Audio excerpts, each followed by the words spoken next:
Good morning. Welcome to our 47th USS Grayling SS-209 Memorial Service. Please turn off or silence cell phones or other electronics that might go beep at the wrong time. I call to order a memorial ceremony. We will now have our piping aboard ceremony for our official party. A long Navy tradition is to pipe dignitaries aboard, and in keeping with this tradition, we will now continue that ceremony. Bosuns, stand by to pipe official party. Aye, aye.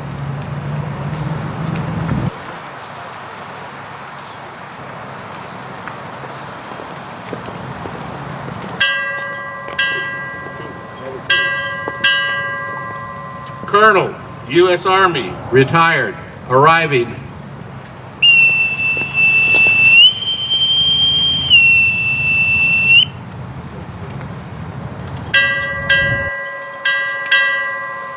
Captain, U.S. Navy, retired, arriving.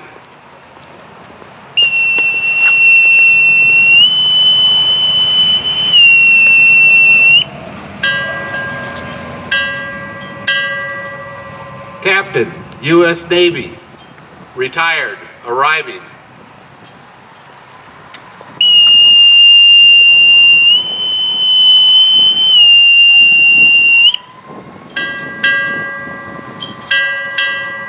Lieutenant, U.S. Navy, retired, arriving.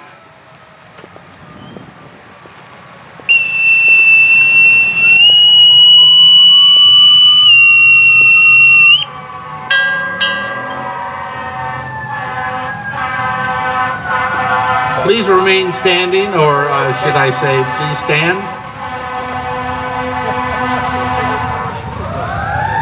Color Guard, present colors.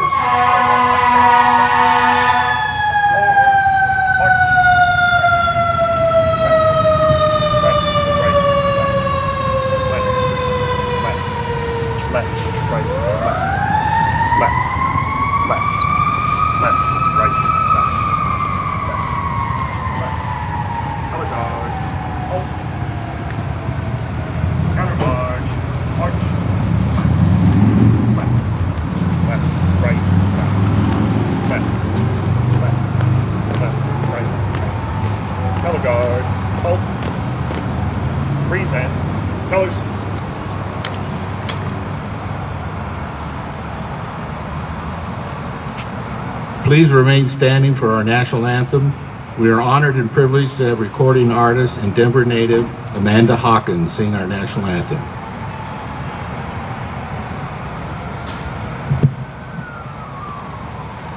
Oh, say, can you see the dawn's early light?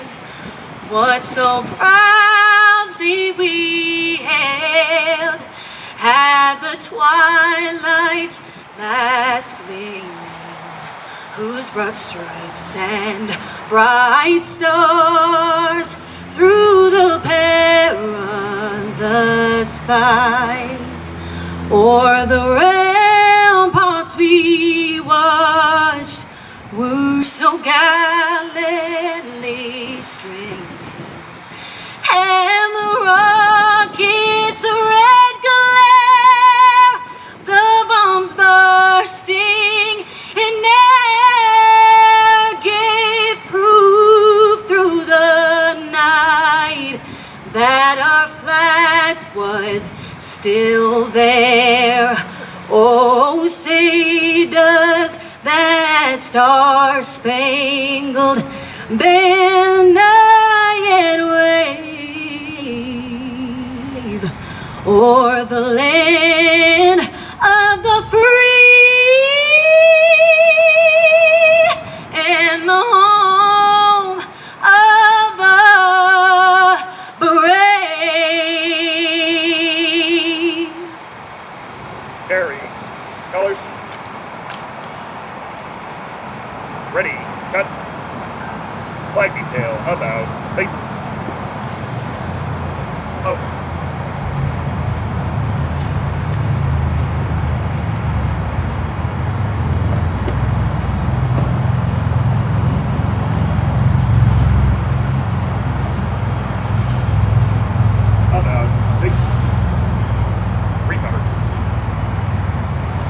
Our Vice Commander, Robert Aller, will lead us in the Pledge of Allegiance.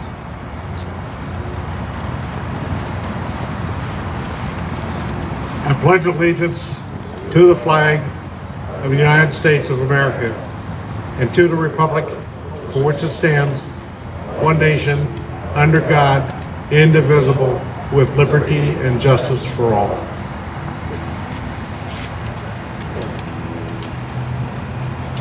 Please remain standing for invocation. This will be given by Myra and the Mediverne chaplain of the Rocky Mountain Base.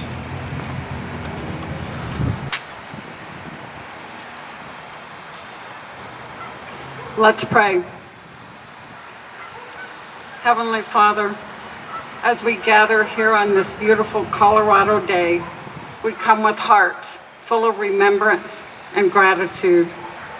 We thank you for the life of each submariner we honor today. We're grateful that they answered the call to serve their country, many of them during wartime. They knew the risks, but raised their hand anyway. Through their service and sacrifice, they did their part to ensure this great country could remain free.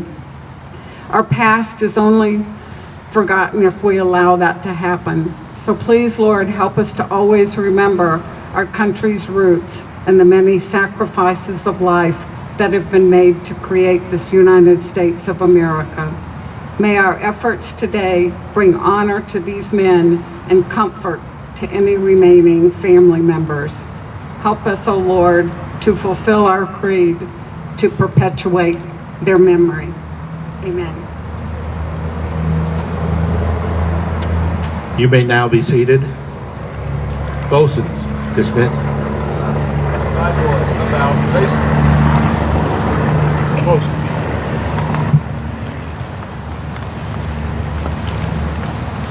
Our purpose here today is best described by the creed of the United States Submarine Veterans Incorporated. To perpetuate the memory of our shipmates who gave their lives in the pursuit of their duties while serving their country, that their dedication, deeds, and supreme sacrifice be a constant source of motivation towards greater accomplishments. We pledge loyalty and patriotism to the United States government and its Constitution. At this time, I'd like to introduce our special dignitaries. I will ask you to hold acknowledgments until all has been introduced. First is retired Colonel Andrew Meverdeen of the U.S. Army, who most recently was Colorado's National Guard chaplain and the commissioning chaplain for the nuclear submarine USS Colorado, SSN 788. Retired Captain Richard Kondo, the Colorado Navy, graduated from the U.S. Naval Academy. He served on active duty for nearly 10 years and as a qualified submariner and finished his career in the reserves. He is currently a council member for the city of North Glen. Retired Captain Scott P. Soames, a Colorado Navy, enlisted in the Navy's nuclear program, got selected and graduated from the U.S. Naval Academy, qualified as a naval aviator in the P-3 aircraft anti-submarine warfare community. He served 11 years on active duty, 25 as a reservist. The last person is retired Lieutenant Robert Williscroft of the U.S. Navy, who will later be introduced as our guest speaker. In addition, let us remember all the veterans that are in attendance today.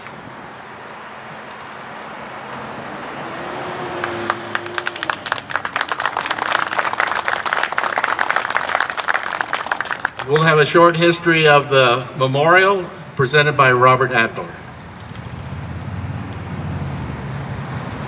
Good morning. The memorial to the USS Grayling SS-209 and its crew, like all the other memorials, represents all the lost submarines of World War II. It took from 1969 to 1976 to be finally realized. This memorial was dedicated during the 22nd National Convention of the submarine veterans of World War II here at Sloan's Lake Park on Sunday, August 8, 1976, when their national convention was held here in Denver.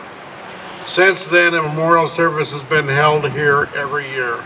This is our 47th memorial service.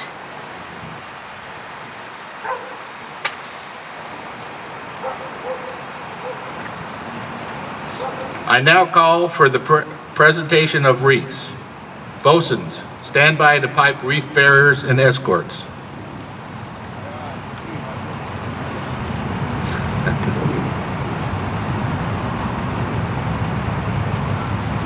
Representing the submarine veterans of World War II will be Terry Trinder, escorted by Chief Petty Officer Alex Jones from the Naval Information Operations Center of Colorado.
Representing United States Submarine Veterans Incorporated will be Tammy Bowman, escorted by Chief Petty Officer Bradley Clark from the Naval Information Operations Center, Colorado.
Bosun, dismissed. Aye, aye. Side boys, left or right, base.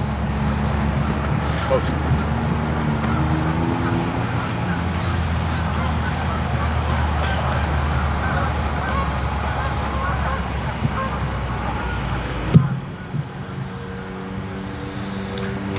It is now time to introduce our keynote speaker for today's ceremony. Dr. Willis Cross served 23 years in the U.S. Navy and National Oceanic and Atmospheric Administration, Commissioned Corps. He enlisted as a nuclear submarine sonar tech in 1961, was selected for the Navy Enlisted Scientific Education Program in 1966, graduated from the University of Washington in 1969. He returned to nuclear subs as the Navy's first Poseidon weapons officer. Subsequently, he served as navigator, diving officer on both catamaran mother vessels for the Deep Submergent Rescue Vehicle.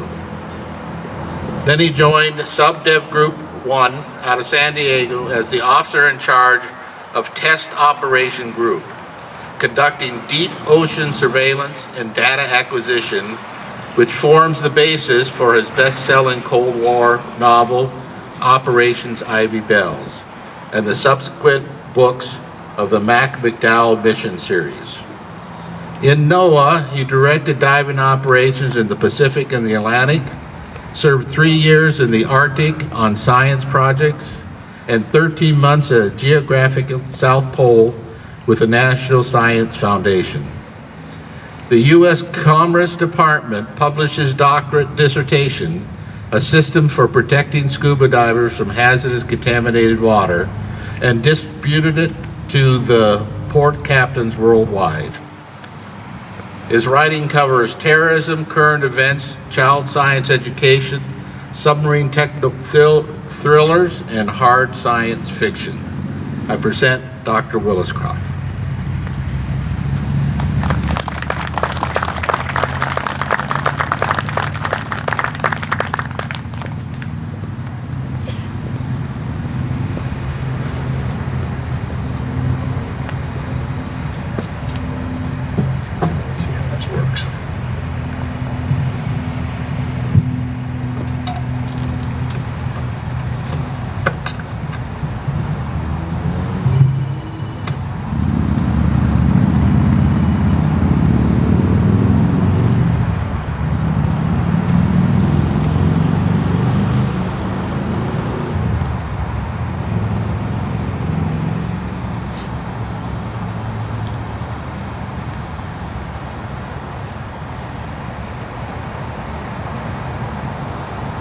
Give me a moment here.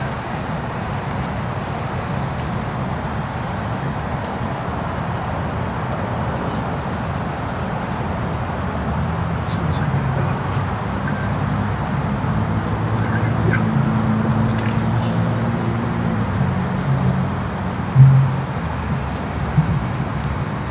go. Okay, thank you very much for that introduction. And before I get started, I'd like to make a comment.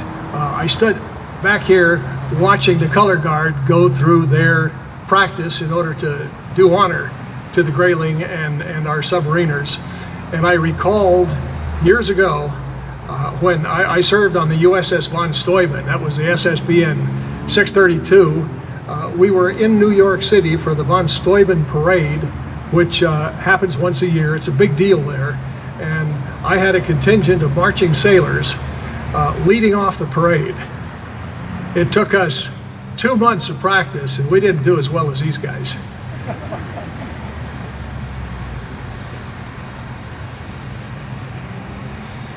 So, as I said in the introduction, I joined the Navy in 1961 as a submarine volunteer, went through boot camp in San Diego, and attended sonar school there. By the time I entered sub school in Groton, Connecticut, I was wearing third-class sonar tech stripes, although we called it sonarman back in those days. Those of you who went through that school will remember, I'm sure, the contrived watch-standing activities which the chief petty officers subjected us to. I stood watch once weekly in the admin building on the main floor that contained the command offices. The hallway was lined with photos and descriptions of World War II submarines that had been lost. 4 hours each watch, I wandered along that long hallway, reading and rereading the stories of these ill-fated boats and their heroic crews, wondering if I would have had the guts to ride one of them into battle, knowing that my chance of survival was slim. Of course, 1 watch out of 4, we held field day, which for me consisted of swabbing and waxing the hallway deck. You can't begin to imagine how much wax coated that old deck. So by the time I left sub school, I already had a good grasp of the boats and the men that preceded me. I knew my nuke boat and my circumstances were way better than theirs, even at their best. Let me give you some numbers that you've probably heard before, but it never hurts to repeat. During the Second World War, we had a total of 288 submarines, and of those, 263 went on war patrols. There were 1,588 war patrols, 1,474 in the Pacific, 57 in the Atlantic, 22 in European waters, and 5 in North African waters. The average age of the enlisted submariner then, as now, was 22. The average age of subskippers was, and is, 40. I want you to imagine a sub putting out to sea from Pearl, half of its 70 enlisted crew, non-qualified youngsters, supervised by a handful of seasoned senior petty officers. In order to earn their dolphins, the insignia worn by submariners, these kids had to learn by heart virtually every valve and switch, every pipe and cable run, every piece of equipment on that 312-foot boat.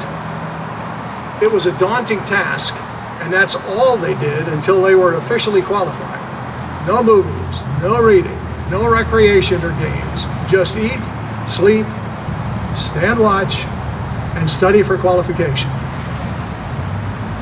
What kind of man would voluntarily put himself into a steel underwater pipe smelling of diesel and sewage with virtually no sanitary facilities to take on a powerful, better equipped enemy with torpedoes that failed as often as they worked? These guys came from all over the country, and they were smart, with IQs ranging from 120 to 150 and higher. They all had one burning desire: destroy the enemy. We lost 52 submarines, 2 in the Atlantic and 50 in the Pacific. That was 20% of all of our submarines. We lost 5,506 submarine sailors. We rescued 504 downed airmen with 86 subs, including future U.S. President George H.W. Bush.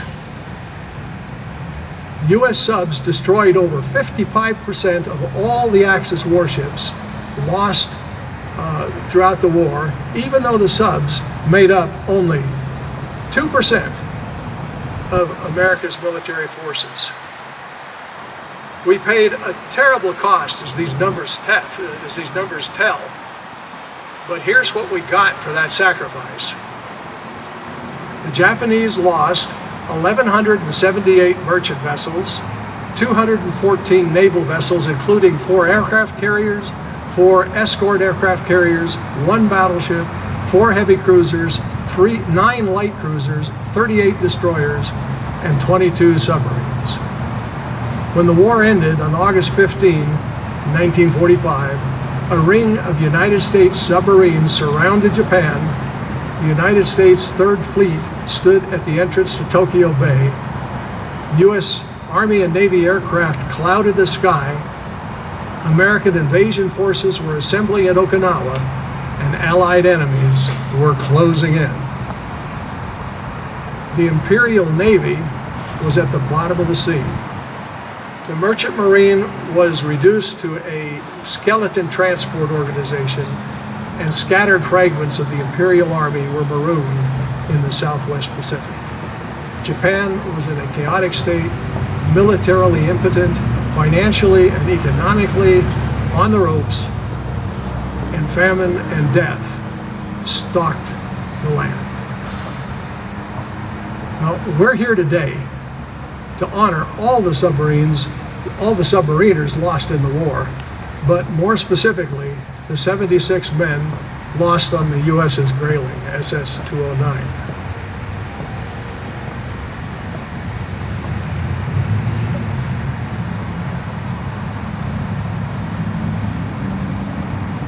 Grayling started for Pearl Harbor on December 17, arrived Christmas Eve, and had the honor of being chosen for the Pacific Fleet Change of Command ceremony on New Year's Eve, 1941. The ceremony would normally have taken place on a battleship, but all the fleet's battleships had either been sunk or damaged 3 weeks earlier.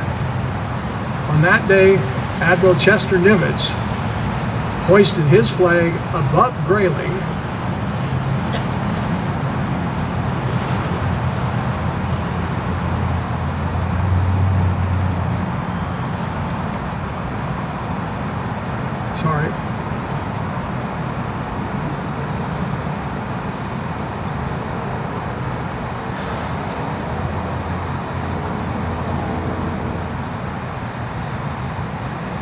and raised his flag as Commander Pacific Fleet. And that began the United States' long, hard road back in the Pacific.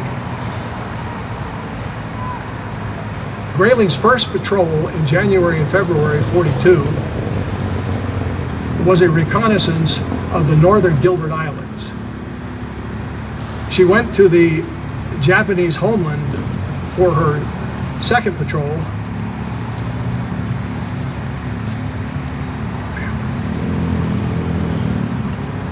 My finger got in the way.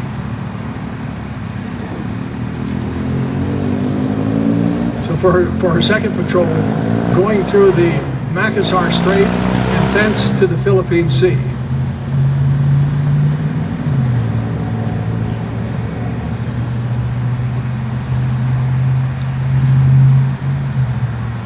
She sank a large freighter near Truk on her third patrol, and on her fourth patrol, she returned to Truk, sinking a medium tanker and damaging an aircraft transport. In January and February of 43, on her fifth patrol, she patrolled the approaches to Manila,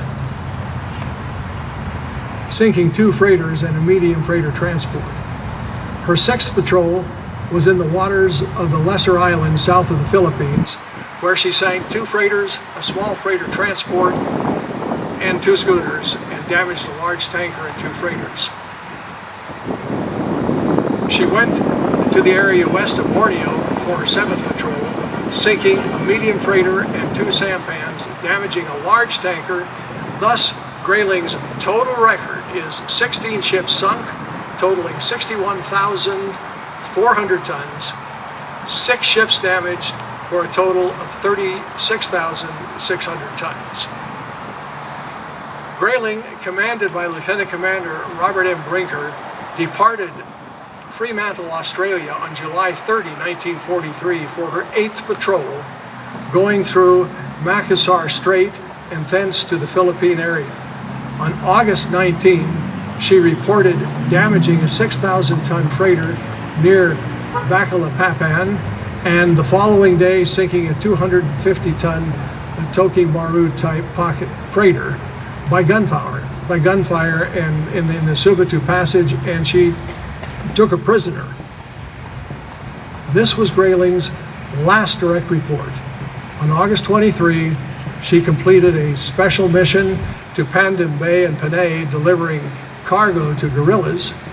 This mission was actually reported on by the guerrillas. Then she departed for Tabla Strait to reconnoiter until September 2. She was on patrol approaches to Manila until September 10, and she was to return to Pearl Harbor for refit.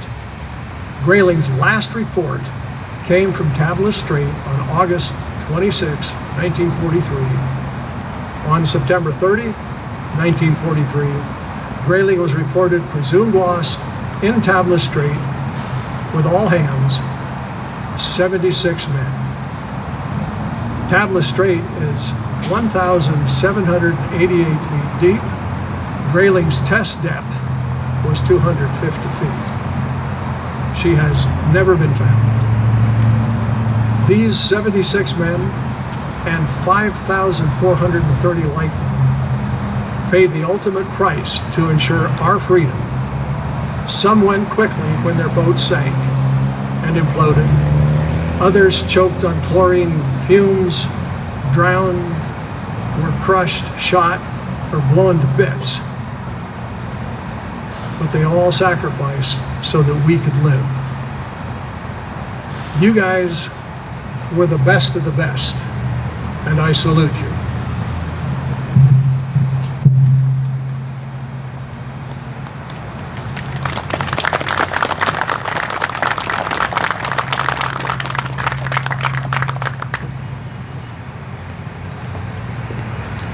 Thank you, Dr. Willis Croft.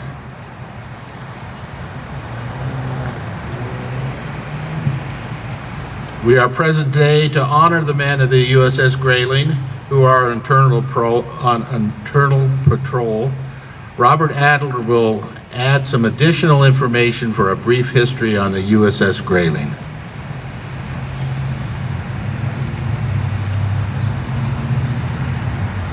Some of this will be a little bit redundant from what Dr. Willscroft said, but I'm going to go follow the script and we'll go over it again.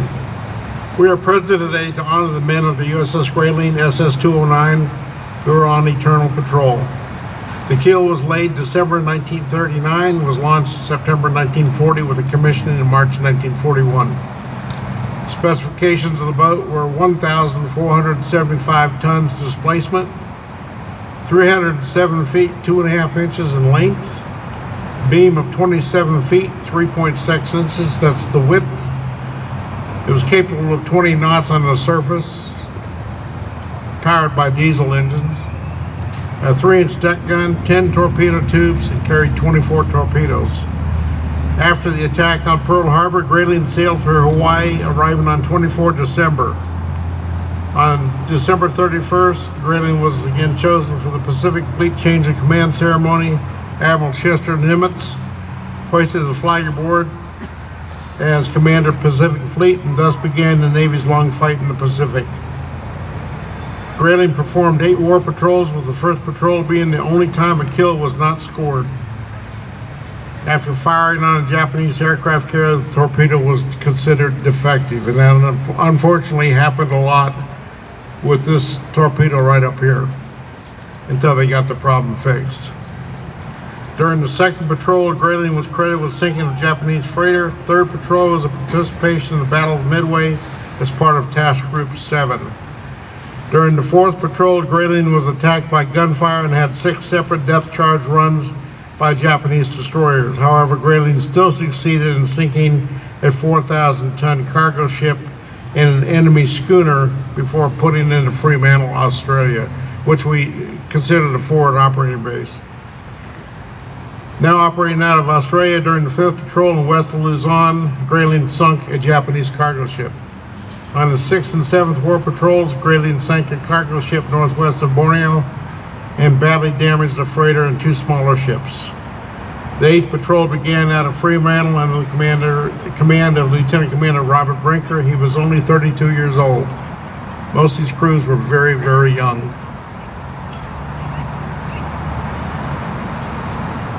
They made 2 trips delivering supplies to guerrillas in the Philippines. This is where Grayling picked up a downed U.S. Army Air Corps pilot.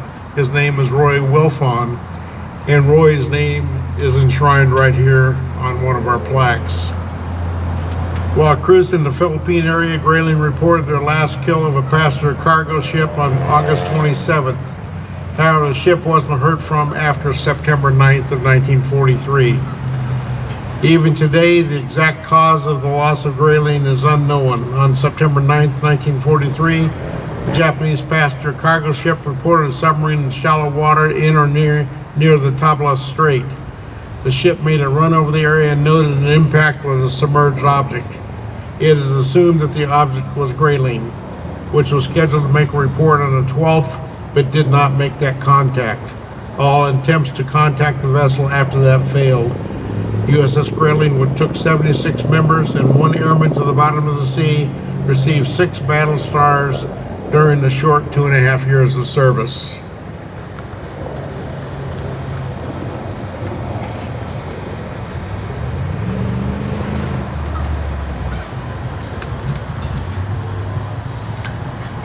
It is my great privilege today to present the tolling of the boat ceremony. In this, the 123rd year of the United States submarine service. John F. Kennedy once said, "A nation reveals itself not only by the men it produces, but also by the men it honors, the men it remembers." By this ceremony and by our presence here today, we honor and remember the nearly 4,000 submariners on internal patrol. We remember 65 boats in which they served, lost in combat, and lost in times of peace. By this ceremony, we honor and remember their extraordinary courage, example, and sacrifice, and continue our solemn mission on behalf of our nation to perpetuate the memory of our shipmates who gave their lives in the pursuit of their duties while serving their country.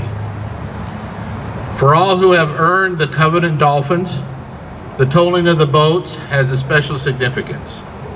This ceremony not only honors and remembers our fallen shipmate, it also celebrates the brotherhood of our submarine service. It reminds us of the unforgiving nature of the sea, and that we, every single one of us, once willingly placed our lives into each other's hands. It affirms and strengthens the bonds that connect us, no matter what boat, no matter what rate, no matter what era.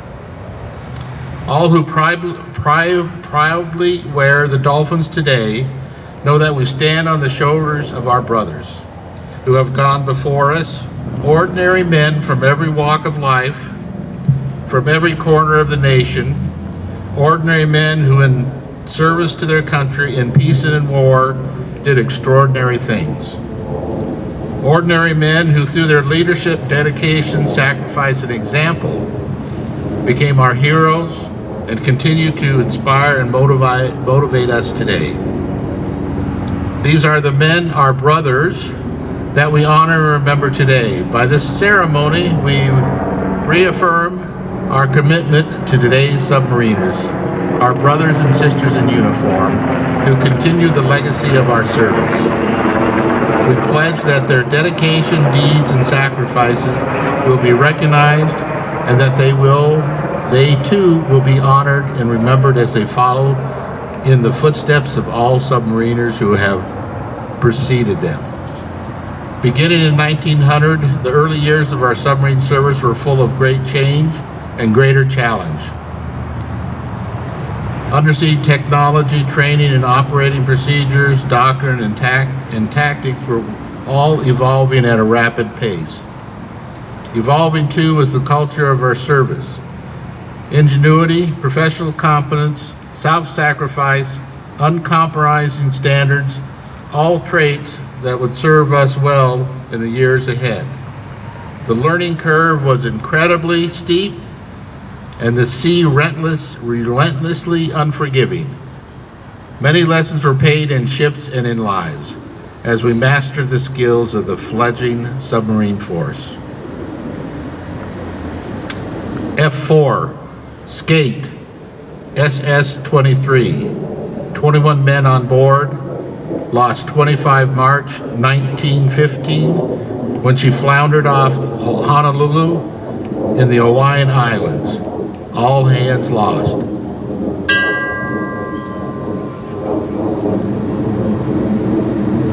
F1, Carp, SS-20, 24 men on board, lost 17 December 1917 after the collision with F3 Pickerel SS-22 off La Jolla, California.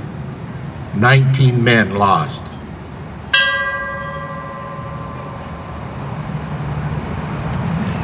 H1 Seawolf, SS-28, 21 men on board, lost 12 March 1920 after floundering in Magellana Bay, Mexico, while under tow.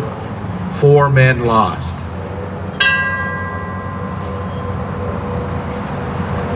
S5 Moccasin, SS-110, 32 men on board, lost 1 September 1920 when she floundered off the Delaware Capes.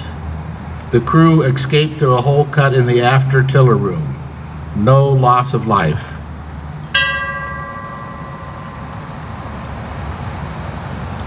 O5 SS-66, 22 men on board, lost 29 October 1923 after collision with a civilian vessel off the entrance to the Panama Canal. Torpedoman's mate, second class SS Henry Berault, received the Medal of Honor for his heroic actions. 3 men lost.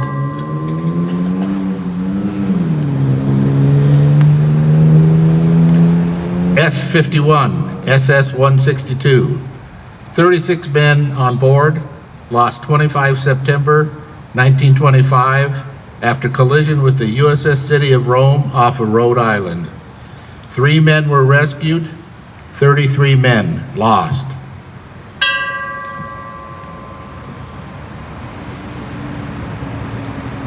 S4 Snapper, SS-109, 40 men on board, lost 17 December 1927 after being rammed by a Coast Guard cutter Pauling off Provincetown, Massachusetts. All hands lost.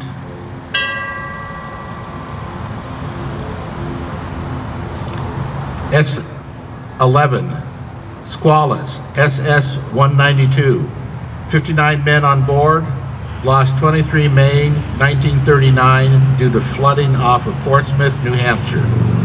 Later salvaged, repaired, and recommissioned as the USS Sailfish, SS-192. 26 men lost.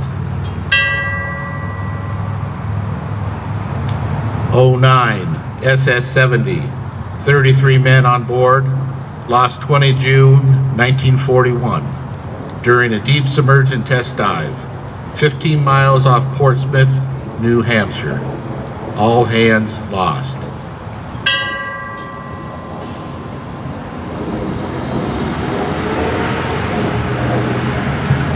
The attack on Pearl Harbor, Sunday, 7 December 1941, plunged our nation into war, dealt a crippling blow to our Pacific Fleet. As the stunned America rallied, the submarine force was already leading the fight. In the words of Fleet Admiral Chester Nimitz, when I assumed command of the Pacific Fleet on 31 December 1941, our submarines were already operating against the enemy, the only units of the fleet that could come to grips with the Japanese for months to come. It was the submarine force that I looked to carry the load until our great industrial activity could provide the weapons we so sorely needed to carry the war to the enemy.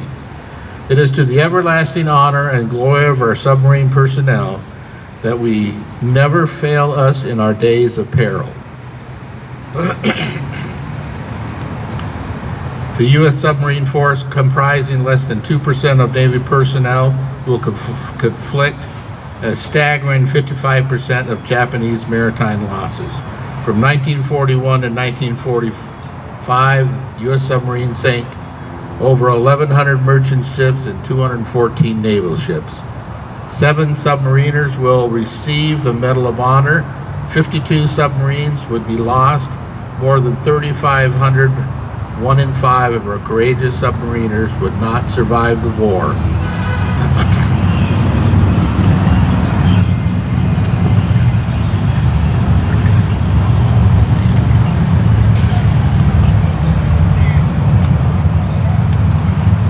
Sea Lion, SS-195, duty section on board, damaged 10 December 1941 by the Japanese air attack at Cavite Navy Yard in the Philippines.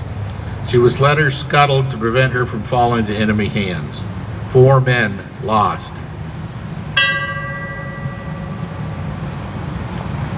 S-36, SS-141, 54 men on board, lost 20 January 1942, destroyed after running aground on a reef in Mascar Strait, Indonesia. No loss of life.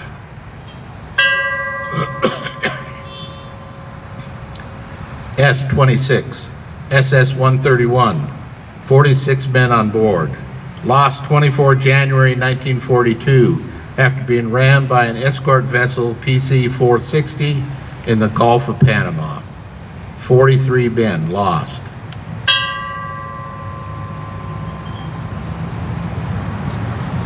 Shark, SS-174, 59 men on board, lost 11 February 1942, sunk by Japanese warships off the Celebres Islands. All hands lost.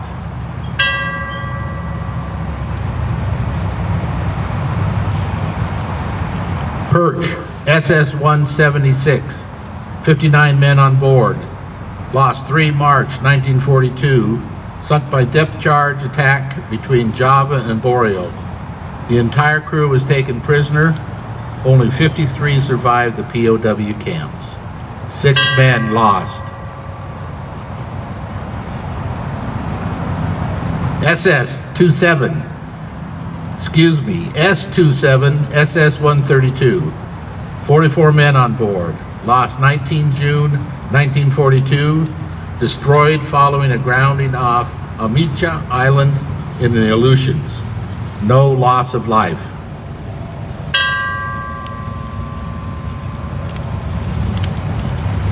Grunion, SS-216. 70 men on board. Lost 30 July 1942. Sunk by naval gunfire on Kiska Island in the Aleutians. All hands lost.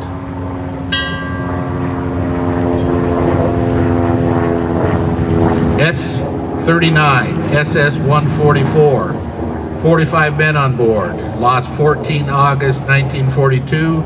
Destroyed after running aground on a reef south of Russell Island, Papua New Guinea. No loss of life.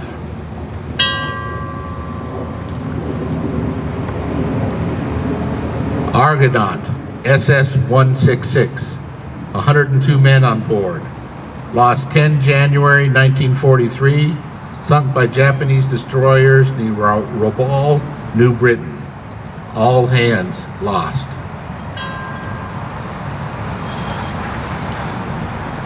Amberjack, SS-219. 72 men on board. Lost 16 February 1943. Sunk by a Japanese torpedo boat and aerial bombs off the Rabaul in the Buka shorthand area. All hands lost.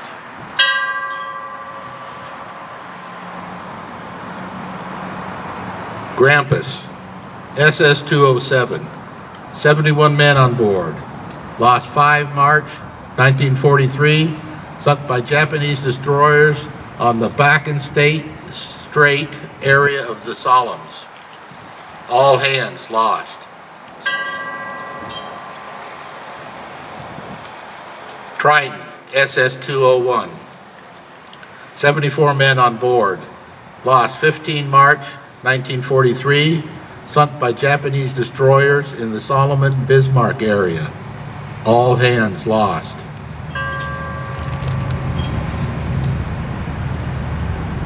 Pickerel, SS-177. 74 men on board. Lost 3 April 1943. Sunk by Japanese surface attack off Honshu, Japan. All hands lost.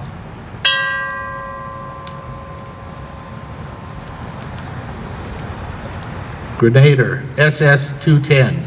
76 men on board. Lost 22 April 1943. Damaged by Japanese aircraft and scuttled in the Straits of Malacca near Panu, Malaysia. Entire crew taken as POWs. Only 72 survived the war. 4 men lost.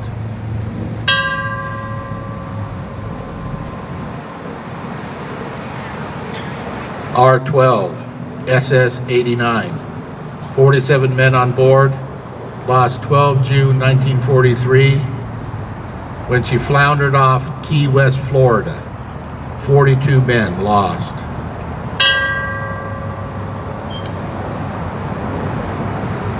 Runner, SS-275. 78 men on board. Lost on or about 26 June 1943 by unknown causes off the northern tip of Honshu, Japan. All hands lost.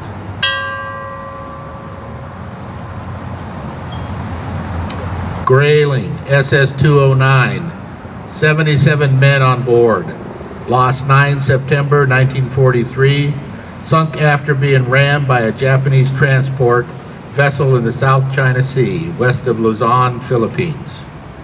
All hands lost.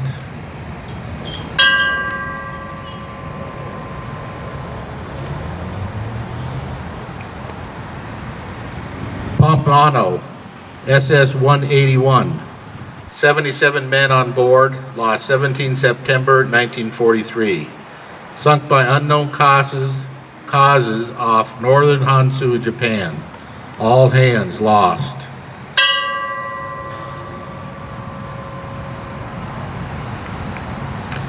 Cisco, SS-290. 76 men on board, lost 28 September 1943, sunk by Japanese seaplane and gunboat attack in the Sulu Sea off of Panay Island. All hands lost.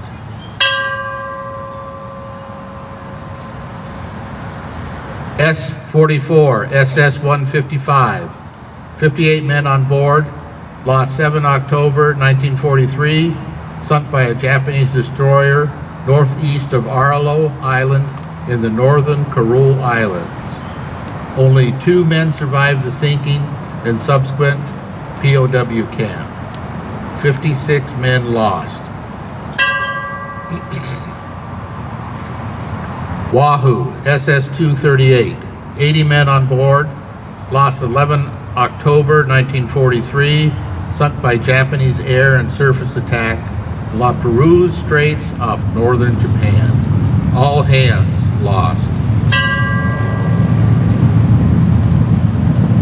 Dorano, SS-248, 77 men on board, lost 12 October 1943 by unknown causes in the Southwest Atlantic en route to Panama. All hands lost.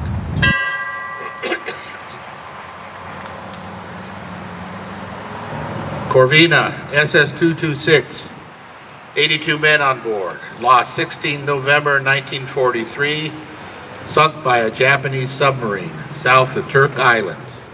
All hands lost.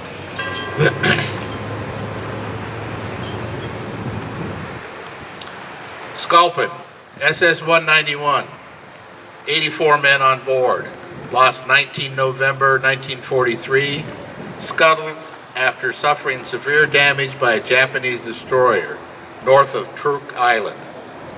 41 men taken as POWs, only 21 survived the war. 63 men lost.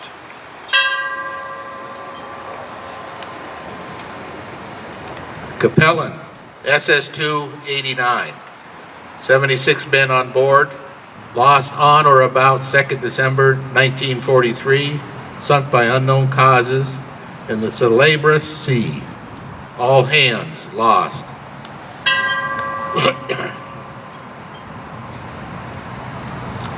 Scorpion, SS-278, 77 men on board, lost on or about 5 January 1944, sunk by unknown causes off of China in the Yellow Sea.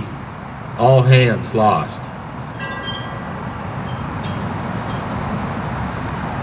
Grayback, SS-208, 80 men on board, lost 26 February 1944, sunk by Japanese aircraft off Okinawa. All hands lost.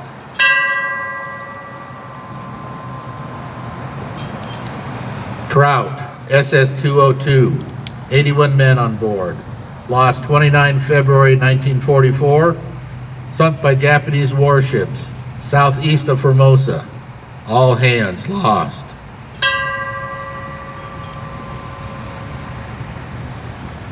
Tullabee, SS-284, 79 men on board, lost 26 March 1944, sunk by a circular run of her own torpedo off northern Palau.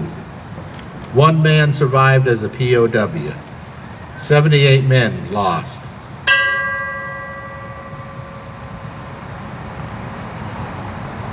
Grungeon, SS-211, 79 men on board, lost 12 May 1944, sunk by enemy depth charging and bombing off Formosa. All hands lost. Herring, SS-233, 83 men on board, lost 1 June 1944, sunk by a Japanese shore battery off Matuatsan Island in the Kurils. All hands lost.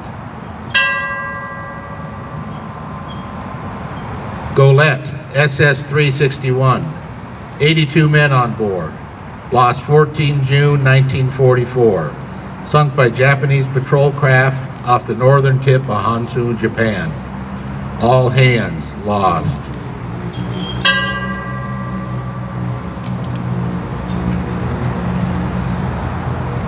SS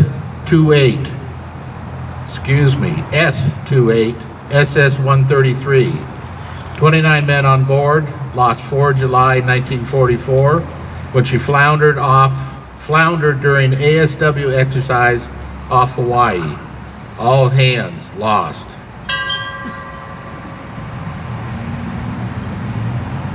Robalo, SS-273. 81 men on board, lost 26 July 1944, sunk possibly by enemy mine off the west coast of Palawan. 4 men taken as POWs but did not survive the camps. All hands lost.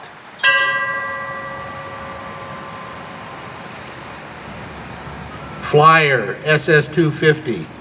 78 men on board, lost 13 August 1944, sunk by Japanese mine while transiting the Balabac Strait south of Palawan.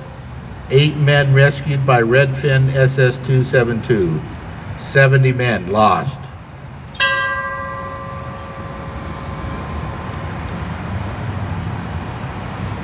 Harder, SS-257. 79 men on board, lost 24 August 1944, sunk by a Japanese depth charge attack west of Luzon. All hands lost.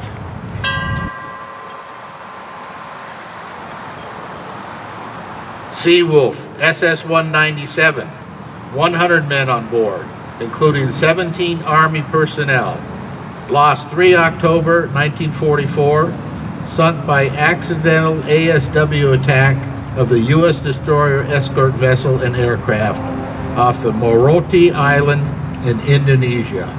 All hands lost.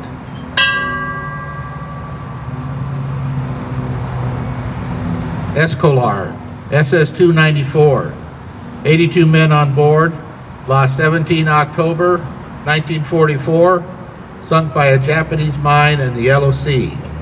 All hands lost.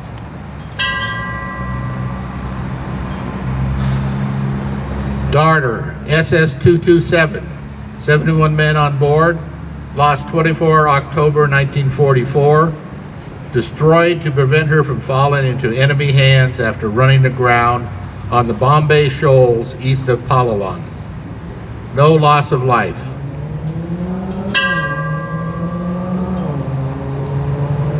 Shark, SS-314, 87 men on board, lost 24 October 1944, sunk by Japanese depth charge attack off the southern coast of Formosa. All hands lost.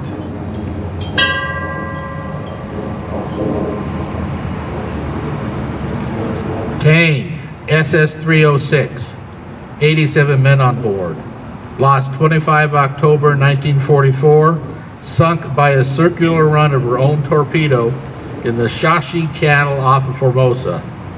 9 men taken as POWs. Her commanding officer, Richard O'Kane, received the Medal of Honor. 87 men lost.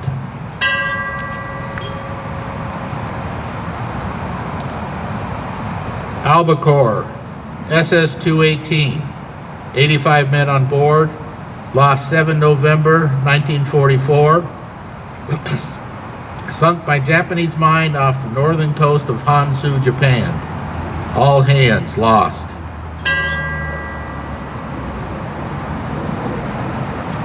Growler, SS-215, 86 men on board, lost 8 November 1944, sunk by Japanese surface attack off the coast of Mindoro, Philippines. All hands lost. Scamp, SS-277, 83 men on board, lost on or about 11 November 1944. Sunk by Japanese patrol planes and coastal defense vessels in the Tokyo Bay area. All hands lost.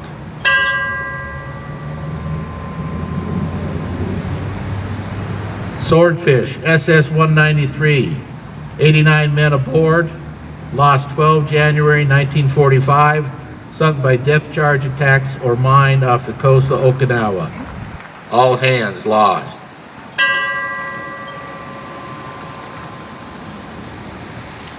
Barbell, SS 316, 81 men on board. Lost 4 February 1945, sunk by Japanese aircraft off the southern entrance to Palawan Passage. All hands lost. Katy, SS 369, 87 men on board. Lost 20 March 1945, sunk by a Japanese submarine or mine off the coast of Okinawa. All hands lost. Trigger, SS 237, 89 men on board. Lost 28 March 1945, sunk by Japanese aircraft and surface craft on the East China Sea. All hands lost. Snook, SS 279, 84 men on board. Lost 8 April 1945, sunk by unknown causes, the Sakashima Shoto area off of Formosa. All hands lost.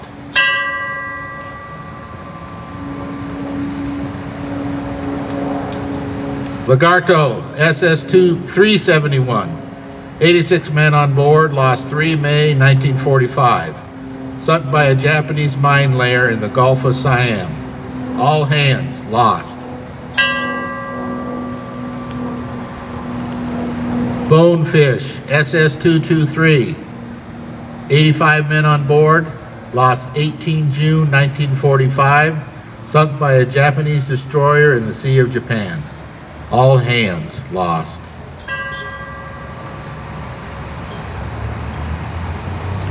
Bullhead, SS 332, 84 men on board, lost 6 August 1945, sunk by Japanese air attack off Bali. All hands lost. The Bullhead was the last USS submarine sunk during World War II. In the post-World War II years, our submarine force continued to evolve with the advent of nuclear propulsion, guided and ballistic missiles, and ever more sophisticated sensors and weapon systems.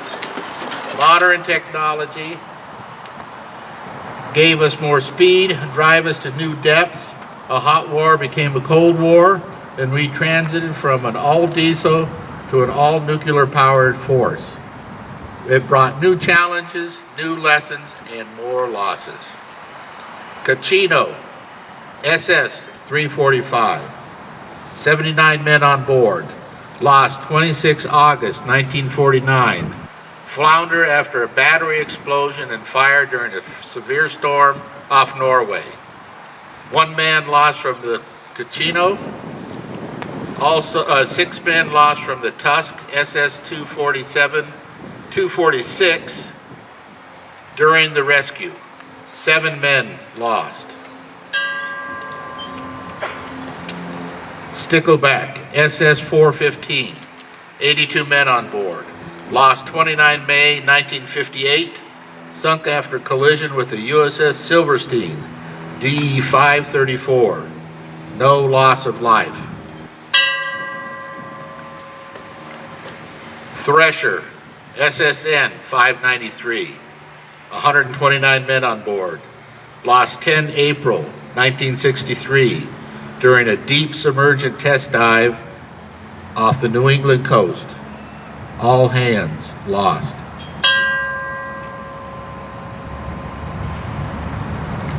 Scorpion, SSN 589, 99 men on board. Lost 22 May 1968 off the Azores to an unknown cause, possibly a battery explosion.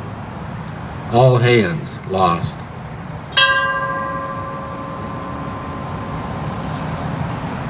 Scorpion was the last submarine lost in this present era. Throughout the history of our submarine force, there have been many accidents and casualties which did not directly result in the loss of the boat, but in which submariners died performing their duties. Some were lost individually, and some with their shipmates. Some at sea, some in port. We honor and remember all of them today.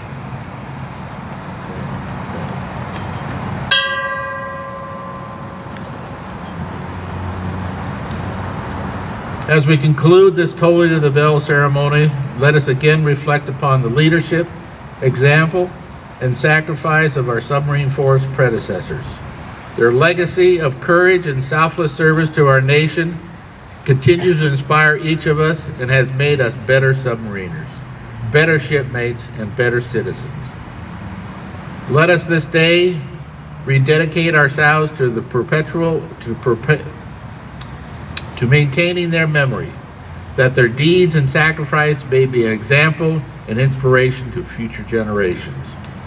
And as we remember our brothers, let us pray that no other U.S. submarine or any of her officers and crew will ever be added to the list of ships and shipmates who have parted on their final patrol. Let us now observe a moment of silence for our lost shipmates. All Americans living in peace and enjoying the fruits of freedom are in their debt. May their souls rest in peace.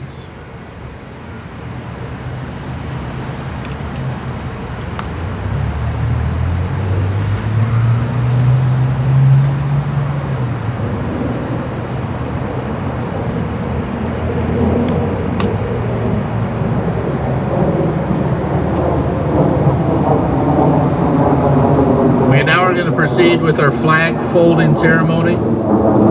This will be performed by the Navy Information and Operations Command Color Guard and Lori Mellinger, Air Force veteran and member of the American Legion Post 22 Honor Guard. Lori.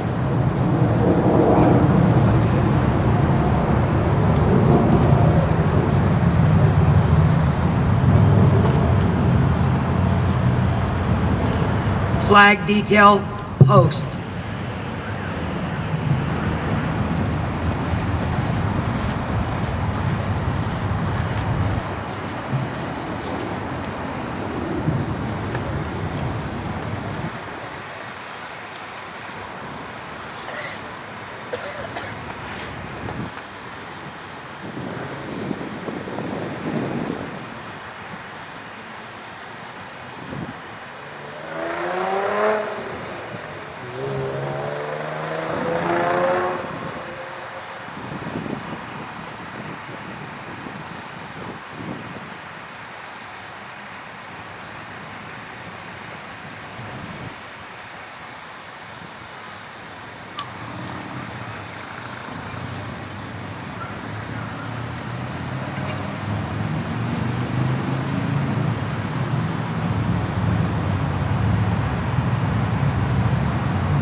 The portion of the flag denoting honor is the canton of blue containing the stars representing the states our veterans served in uniform. The canton field of blue dresses from left to right and is inverted when draped as a pall on a casket of a veteran who has served our country in uniform.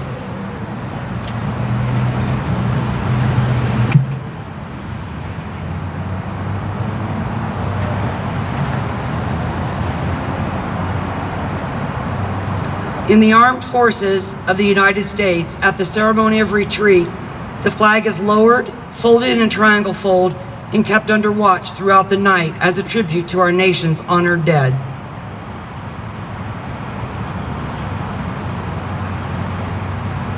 The first fold, the 13 stripes, represent the original 13 states: Delaware, Pennsylvania, New Jersey, Georgia, Connecticut, Massachusetts, Maryland, South Carolina, New Hampshire, Virginia, New York, North Carolina, and Rhode Island.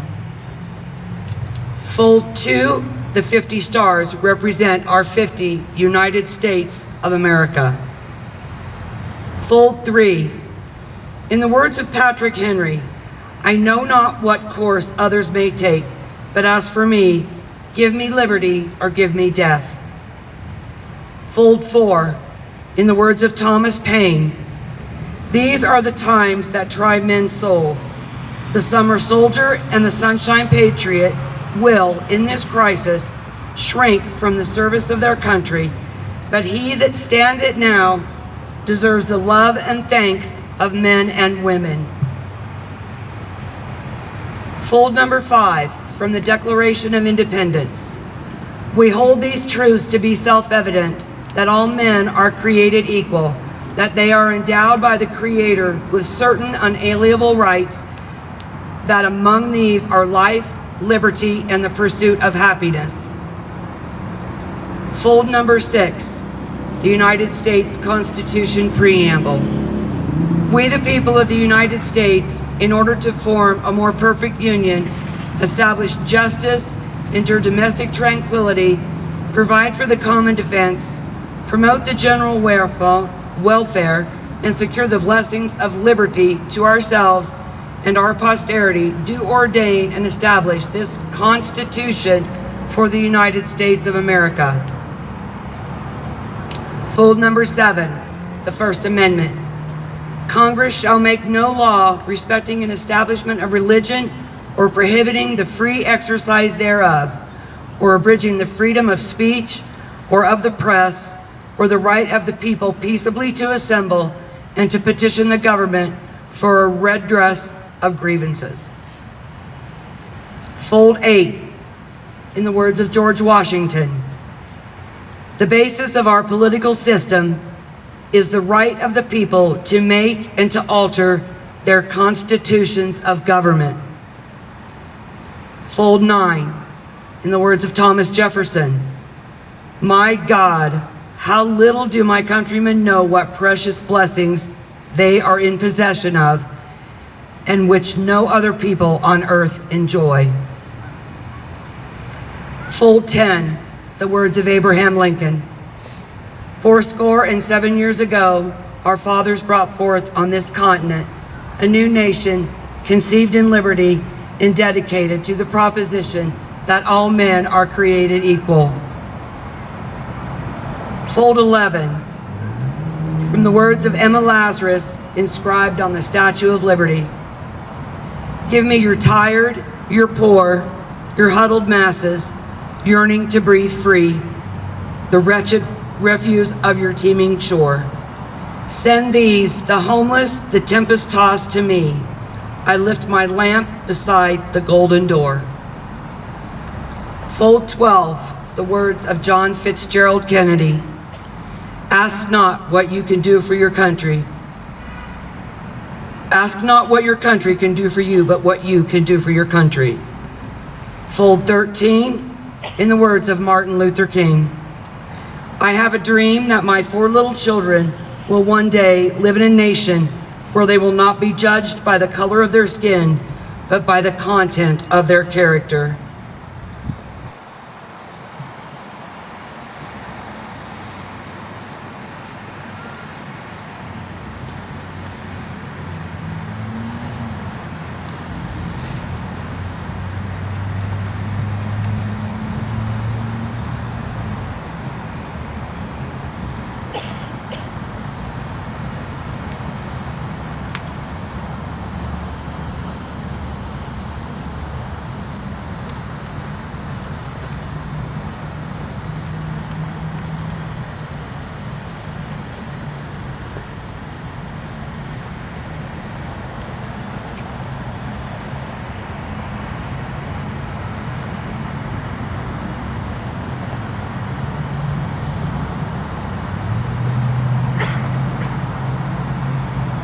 After the flag is completely folded and tucked in, it takes on the appearance of a cocked hat, ever reminding us of the soldiers who served under General George Washington and the sailors and Marines who served under Captain John Paul Jones.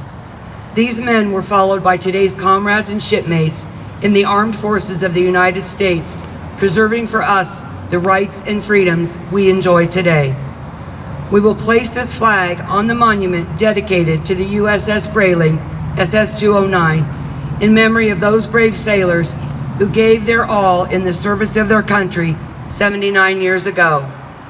This flag will remain on the monument for the duration of this service and then be placed in the archives of the Rocky Mountain Base of USSVI.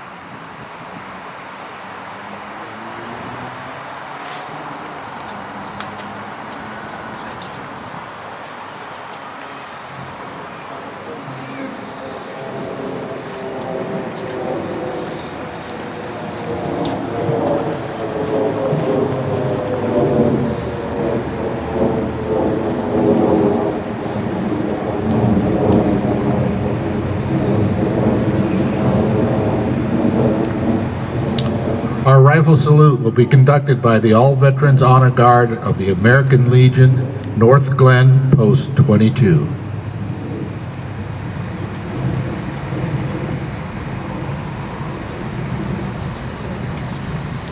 All rise. Captain of the Honor Guard, rendering obedience. Honor Guard, up, forward, on, ready, aim.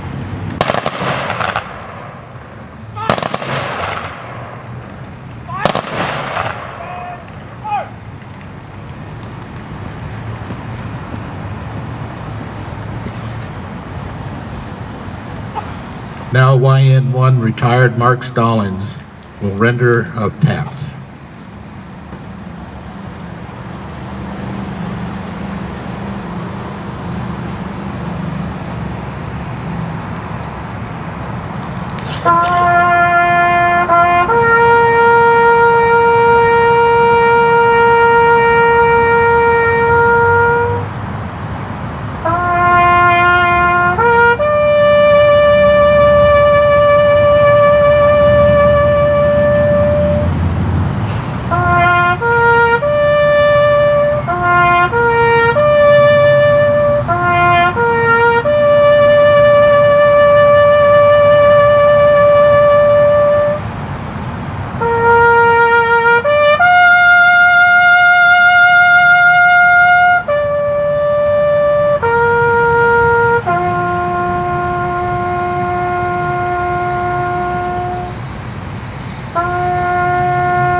Now for a benediction by Myra the Verdun, a chaplain in the Rocky Mountain Base. Let's pray. Heavenly Father, as we close today, we come back to the fact that freedom is never free. It comes with courage to stand for it, fight for it, and sometimes sacrifice our lives for it. Our current freedoms were won by those willing to risk their lives to secure them, but our future depends upon those willing to continue the battle. Let us look back on the lives sacrificed and never forget, but go forward, willing to carry the battle to keep this country free. May we show love and kindness in all that we do, and may we rest in knowing that you, O Lord, are in control. Protect our young men and women continuing the battle, and help us to do our part in praying for them and their safety. May God bless you all, and may God bless the United States of America. Amen.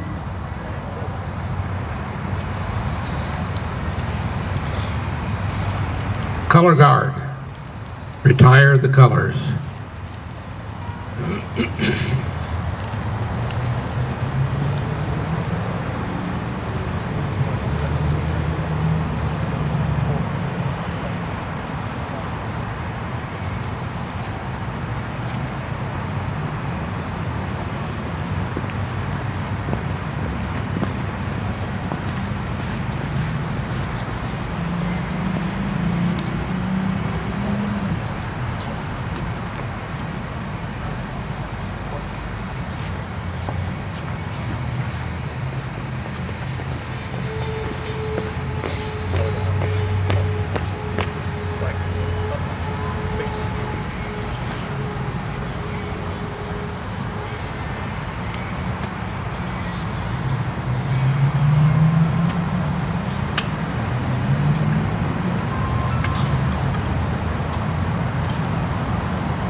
I'd like to recognize the supporters of this Grayling Memorial and this ceremony today. Navy Information Operation Command of Colorado for providing the color guard, the side boys for piping aboard, and the flag folding cemetery. Thanks to all. Colorado State Chapter of the National Society of the Daughters of the American Revolution and the National Society of the Children of the American Revolution for providing beverages to everyone, helping set up chairs, and their support with other tasks as needed. The All-Veteran Honor Guard of the American Legion, North Glen Post 22, for supplying the rifle salute. Amanda Hawkins, recording artist and Denver native, for her outstanding rendition of our national anthem. She has performed the national anthem many times for the Nuggets and the Colorado Mammoth. We are very fortunate to have her sing today. YN1 U.S. Navy retired Mark Stallings, President and founder of the National Honor Tour at Fort Logan, for his rendition of Taps.